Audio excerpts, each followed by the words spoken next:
Hey man, thanks for listening to my interview with Dr. Andrew Bauman about abuse. And I just want to acknowledge how vulnerable and brave it is for you to even engage with this topic. It's tough, it's really challenging, and it's so important. Andrew is going to guide you in how to acknowledge some difficult truths while also not beating yourself up or shaming yourself and owning the impact that pornography has had on you and through you onto others. You'll hear about the abusiveness of pornography, what it means to be a good, safe man, and why Andrew believes in men, and so do I. Andrew is someone I trust and look up to. I really think you're going to get a lot out of this. I encourage you to listen with an open heart. Enjoy the episode.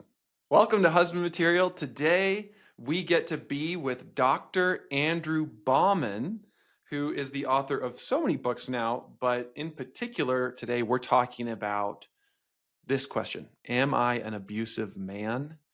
Based on his book, How Not to Be an Ass: Essays on Becoming a Good and Safe Man. Hey, Andrew. Hey, thanks for having me, man. Thanks for chatting about the book. I feel like it's important conversation. It is increasingly important for us to talk about abuse. We need to deal with this. Why are you so passionate about this topic? Yeah, because, for 13 years, I used and abused women through pornography use. But, as often it happens, our pornographic mindsets lead into pornographic styles of relating, and that bleeds over into how we relate to the world. And so I began to, objectify women, began to use women inappropriately to soothe my own wounds and try to heal my own unprocessed trauma, and it led me into not being a very good and safe man. And so over the years, realizing not all abusers are created equal. Right. And so I started working with all these men in my private practice and then getting all this feedback. My husband's abusive. My husband's abusive. And I'd meet with these men and I had this idea of what an abusive man was. Right. Okay. He's going to punch her in the face. He's going to, like, and realizing, oh, wow, we have such archaic definitions. And then just realize we have to widen our definition so much.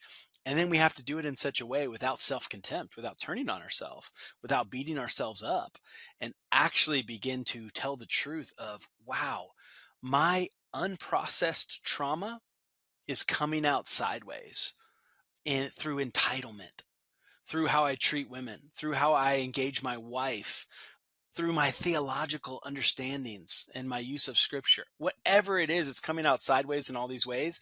And that is a form of abuse. In my book, How Not to Be an Ass, I talk about the spectrum of an abuser. And it's important to kind of name, like, okay, where am I on the spectrum? And I would say 90% of men that I work with fall on one side of the spectrum. And I call that the unaware fool. This is a guy who has not done his internal work. He has not looked at his own life. He had not done his own story, integrated into his own body. And he abuses not because he's a bad guy, but because he doesn't even know what else to do. It almost comes out of him. It's in the sludge that we are living in, which is in a patriarchal culture that normalizes sexism and abuse, and we have developed these ways of being, and yet we don't even realize how it's impacting how we treat women, how we engage. And so those men are on one side of the spectrum, and that's so common. That's so many men that come into therapy that want to work on it, that their wives are complaining. And once they kind of realize, oh, I can actually heal quickly, I can actually start lifting emotional weights, and I can begin to like understand this because I'm not just some archaic, caveman. I'm actually incredibly capable of emotional intimacy. But we've been socialized into not, right? And so in our retreats, we'll stare at each other 6 inches from apart most of the whole retreat. And I'm like, okay, when have you last stared into a man's eyes? Never. Or what is socially acceptable? Through fighting, right? UFC or boxing. It's it's about domination of the other versus actually knowing each other, letting both receiving intimacy and also learning to engage intimacy through deep connection. And it's like, this is, we have to retrain. We have to unlearn these toxic ways of being and relearn healthy ways of engaging so we can become healthier men. So on the other side of the spectrum, this is much rarer. This is, probably less than 10% of the guys that I see. And I call this side the narcissistic coward. And this is a much darker way of relating. There was just a few I can remember. One, I remember putting my keys in between my hands because I thought he was going to kill me when I walked out of my office at night in the parking lot, because I've confronted his narcissism. And then I remember this other guy. I had to get my family out of the house because I thought he was going to come back and kill me and my family.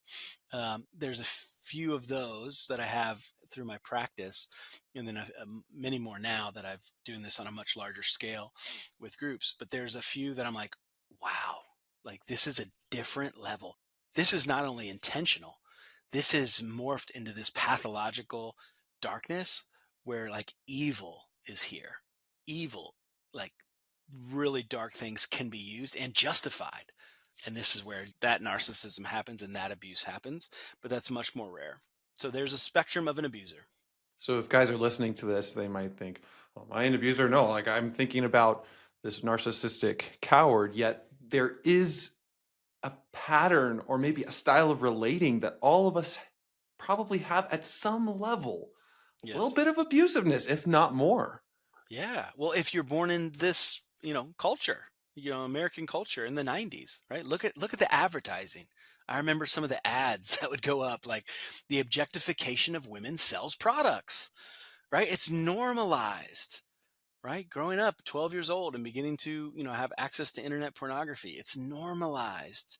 Every man's battle, remember? This is everybody struggles with it. It's become so normalized, and yet it is incredibly abusive, and we are dishonoring the image of God in the face of the woman and dishonoring ourselves too, turning into, just we're some caveman rather than actually healthy image bearers of God. Mhm. If someone's listening to this thinking, well, yeah, I struggle with pornography and I occasionally masturbate or fantasize, does that really make me an abusive man? Yes. And you can own that without crumbling. You can own that without going into despair. We can tell the truth because I truly believe God is truth. And so the more we tell the truth, like the more we experience God. So yes, that way of being is abusive because you are objectifying, right? If you look at the statistics between pornography and domestic violence, right? It's so normalized because you are slowly teaching yourself women are less than. Women are here for me to devour, and I can make them do whatever I want with a click. Right. So you're training. This is not intentional. You're not like, oh, I want to be an abusive man. You're not even thinking about that. Right. You're thinking of, oh, I feel anxious and I want to self soothe. Right. And this is how I can self soothe. And we stunt our growth of dealing with hard emotions by this way of self soothing, but it's harming someone else. It's harming the feminine. And we have to do our work around the feminine. Yeah. And we also have a lot of guys who are sexually attracted to men as Yeah, well. it's And not any different, right? It's not any different. You are objectifying, you are using men in that way to soothe an unprocessed wound, and it's eroticized wounds. And so we got to go heal those wounds. And so whatever you look at doesn't actually matter. The core is the same. mhm. You're running from pain and then you're sexualizing that. So maybe we're not so much addicted to sex as we're addicted to running away from our pain. Yeah, that's so true. You talk about how our violence is related to insecurity.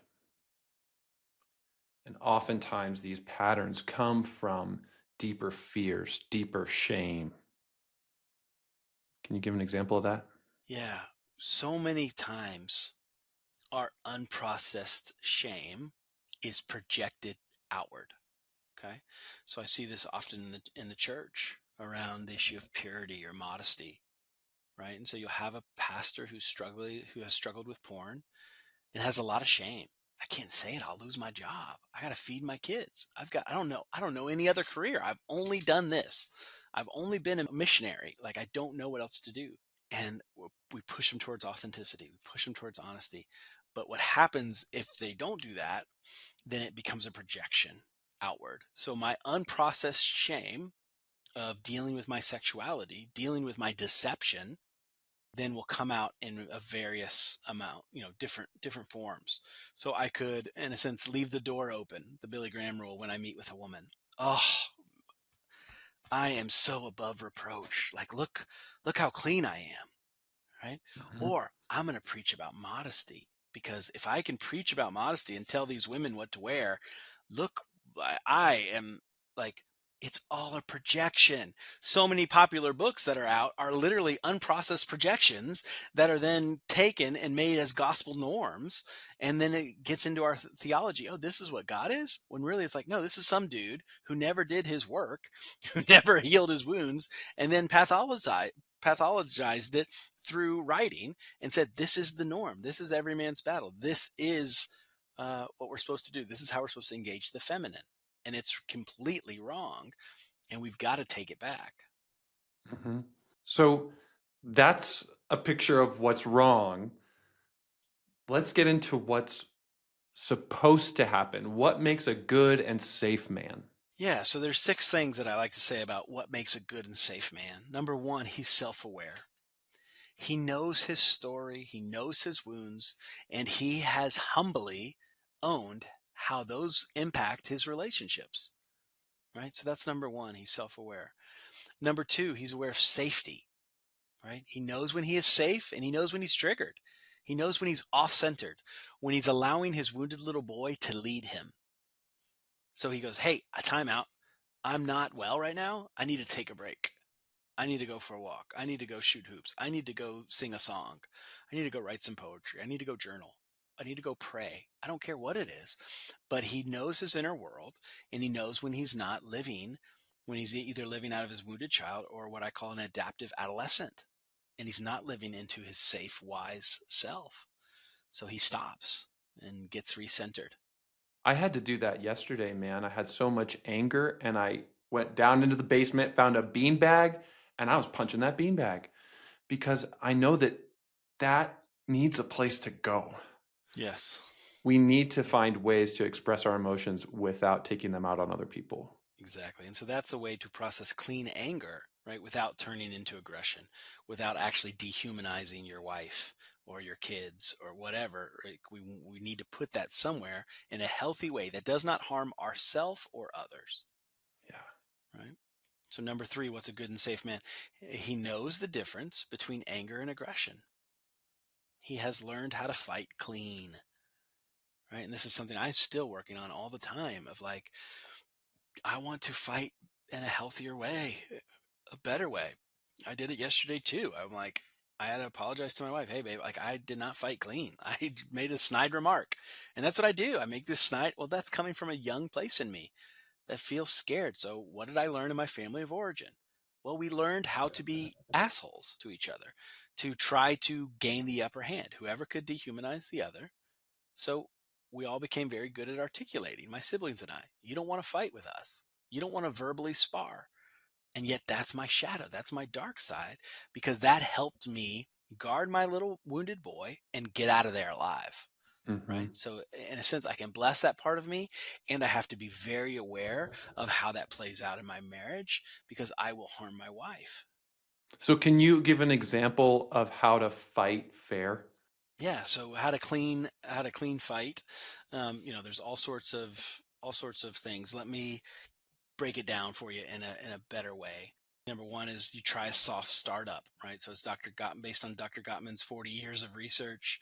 A soft startup. Hey, babe, are you in a good place to hear a complaint? Mm. And, no, actually, I'm dealing with the kids. I'm doing this. I'm doing this. Are you, okay? How about tonight after dinner, after the kids are down? Yeah, let's do it then. Okay. So when you said this, I felt this. And everybody's nervous systems can be settled versus just kind of we're going through life. We're balancing all this crazy stuff, and then you just drop a bomb, and they're defensive and reactive, or you're defensive and reactive. So soft startup is a great way. Number two is staying connected to your body. We got to stay connected to our body. Our body's our compass. I believe God lives in our body, right? Instead of, you are this, you are I feel, right? I feel in my body. I feel angry. Feelings are normally one word, right? Versus I feel you're a jerk. That's not a feeling. That's just a passive aggressive slash aggressive comment, right? We have to be aware, like, what you're thinking is very different than what you're feeling. So remain connected to your body. Number three, avoid extreme language. You always, well, you never do this. Everyone else does it, right? No one does it, right? Using extreme language is almost always dishonest and manipulative, right? Because extremes are rarely true, right? So I know you have done this in the past, and it is very hurtful, right? Like that can be way better than you always or you never. Number four, stay curious, right? When we lack curiosity towards the other person. So what we do, my wife and I often, when we're really in a deep place, is we'll, get 6 inches from each other's face, and we'll fight eye to eye, face to face.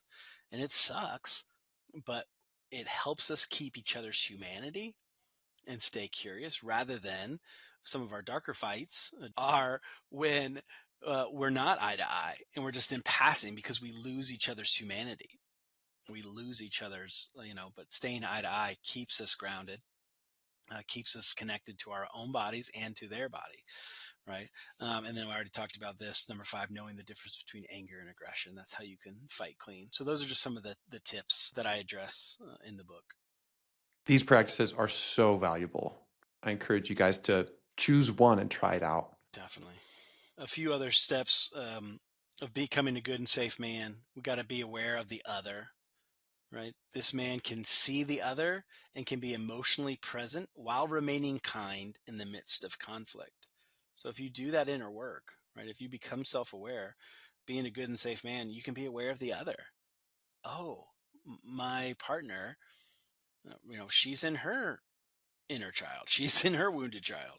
She's not well right now. Like, let's take a break. Let's come back to this. I can be kind to you because I have learned to be kind to myself, which is number five of a good and safe man, is you've embraced kindness to self and to other, right? We can't give away what we don't have. And so when you can give yourself kindness, you can begin to be kind to your partner who's also in the journey, hopefully. And finally, the final thing of a good and safe man is he's secure, right? He is consistent. He is not easily threatened. He knows who he is, and he knows why he is. And so that's an important distinction. He knows who he is, and he knows why he is. He's rooted in his purpose, because when you've done the story work, out of that comes depth of purpose. I hate that I have to face my shame every day. And yet, that is where my integrity is. I have to face what I've done 20 something years ago, like engaging women. And yet I lead from that place now. And I know who I am. I know why I am. I have purpose because I face my fear and face my shame. And that creates deep safety and goodness and integrity in me that people can trust. And when you say being secure in who I am, that's also tied into humility. Like, what's the difference between being humble and being weak? Well, yeah, I mean, genuine humility is such strength. I think for a lot of us, it feels like weakness, though. It feels like, man, I'm such a sinner. I just keep messing up all the time. Right. Well, you're also describing, like, we've confused humility with self hatred, right? It's just like, oh, I'm so humble and I just beat the crap out of myself with self contempt. Oh, I'm such a piece of crap. And then we get awarded, oh, wow, you're so spiritual. Oh, he must become greater. I must become less. And we self annihilate and we actually get rewarded. Like, that's humility. I think that's an incredible form of narcissism. Self contempt. It's not the grandiose type, but it's the subtle, type that literally makes it all about me because I'm such a piece of crap. I'm more crappy than you are, right? Like there's such this weird narcissism that's self-deprecating, that actually still isolates you, that makes you distant from your partner, not connected to your partner, and it's a form of manipulation. It has nothing to do with humility. Genuine humility holds my glory and my goodness side by side with my depravity. So I can never become too arrogant because I know my sin, I know my darkness. And I can never become too self deprecating because I know my goodness. And those are held side by side. And that to me is healthy humility that we can trust. Man, that is so good. I feel like in our recovery groups, a lot of times we're either hiding or we're just fueling that self contempt and wallowing in shame. Yes, very common. One of my favorite things about how you approach this topic of abusive patterns is saying, I believe in men. Hmm. I want more for men. Why do you believe in men even while seeing the darkness within us? Because I believe in myself. Because if I hadn't taken this journey, I think back on my story of just my story is so rough. I was an orphan. I had no guidance. I'm literally in a psychiatric ward 20 some years ago, until a therapist kind of came into my life and began to father me and take me in and like realizing, oh, I'm so capable. But I was never taught. It was, we were at church 10 times a week and behaviorisms but not actual soul development or character development. I developed a charisma as a pastor and people were drawn to me, but I didn't develop character. I had a hidden life with deceptive sexuality and shame.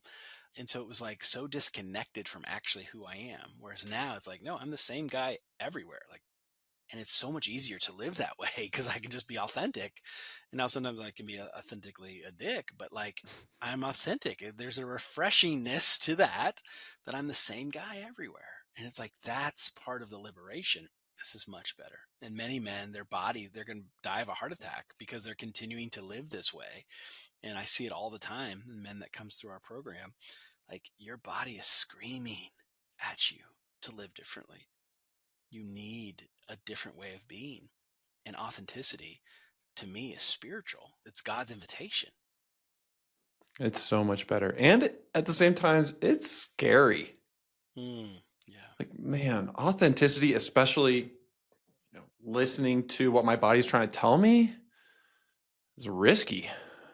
Yeah. And I would say it's actually far less risky at the end of the day versus the other way of living.